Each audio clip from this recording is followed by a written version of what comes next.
Sarvebhyo Namo Namah.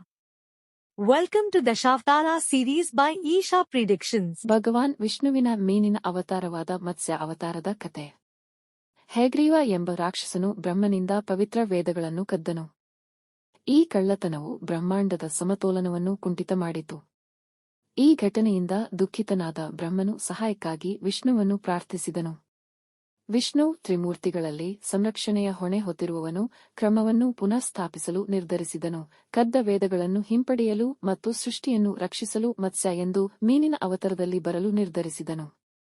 ಅವರು ಮಹಾಪ್ರಳಯದ ಸಮಯದಲ್ಲಿ ಕಾಣಿಸಿಕೊಂಡ ಆ ಮಹಾಪ್ರಳಯವು ಜಗತ್ತನ್ನು ಆವರಿಸುವ ಬೆದರಿಕೆ ಹಾಕಿತು. ಮನುಕುಲದ ಮೂಲಪುರುಷನಾದ ರಾಜ ಮನುವಿನ ಕೈಯಲ್ಲಿ ಮತ್ಸ್ಯ ಮೊದಲು ಸಣ್ಣ ಮೀನಾಗಿ ಕಾಣಿಸಿಕೊಂಡಿತು. ಮನು ತನ್ನ ಅಭ್ಯಂಜನವನ್ನು ಮಾಡುತ್ತಿದ್ದಾಗ ನದಿಯಲ್ಲಿ ಮನು ಮೀನನ್ನು ಮಡಕೆಯಲ್ಲಿಟ್ಟನು. ಆದರೆ ಅದು ವೇಗವಾಗಿ ಬೆಳೆಯಿತು. ಅಂತಿಮವಾಗಿ ದೊಡ್ಡ ಪಾತ್ರೆ, ನಂತರ ಒಂದು ತೊಟ್ಟಿ ಮತ್ತು ಅಂತಿಮವಾಗಿ ನದಿ ಮತ್ತು ನಂತರ ಸಾಗರದ ಅಗತ್ಯವಿತ್ತು, ಏಕೆಂದರೆ ಅದು ಗಾತ್ರದಲ್ಲಿ ವಿಸ್ತರಿಸುತ್ತಲೇ ಇತ್ತು.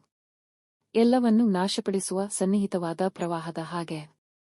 ಮತ್ಸ್ಯನು ಮನುವಿಗೆ ಒಂದು ದೊಡ್ಡ ದೋಣಿಯನ್ನು ನಿರ್ಮಿಸಲು ಸೂಚನೆ ನೀಡಿದನು ಮತ್ತು ಪ್ರವಾಹದ ಸಮಯದಲ್ಲಿ ಜೀವವನ್ನು ಕಾಪಾಡಲು ಎಲ್ಲಾ ಜಾತಿಯ ಸಸ್ಯಗಳು ಮತ್ತು ಪ್ರಾಣಿಗಳ ಮಾದರಿಗಳನ್ನು ಸಂಗ್ರಹಿಸಲು ಮನುವಿಗೆ ಸೂಚಿಸಿದನು. ಈ ಸಮಯದಲ್ಲಿ ಮತ್ಸ್ಯ ಸಮುದ್ರದ ಆಳಕ್ಕೆ ಇಳಿದನು ಮತ್ತು ಹೇಗ್ರೀವ ಎಂಬ ರಾಕ್ಷಸನು ಕದ್ದ ವೇದಗಳನ್ನು ಹಿಂಪಡೆದನು.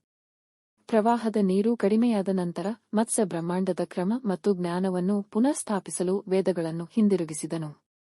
ಮನು ಮತ್ತು ಸಂರಕ್ಷಿಸಲ್ಪಟ್ಟ ಜಾತಿಗಳ ಸಸ್ಯ ಮತ್ತು ಪ್ರಾಣಿಗಳು ದೋಣಿಯಿಂದ ಇಳಿದು ಜೀವನವನ್ನು ಭೂಮಿಯ ಮೇಲೆ ಪುನಃ ಆರಂಭಿಸಿದರು.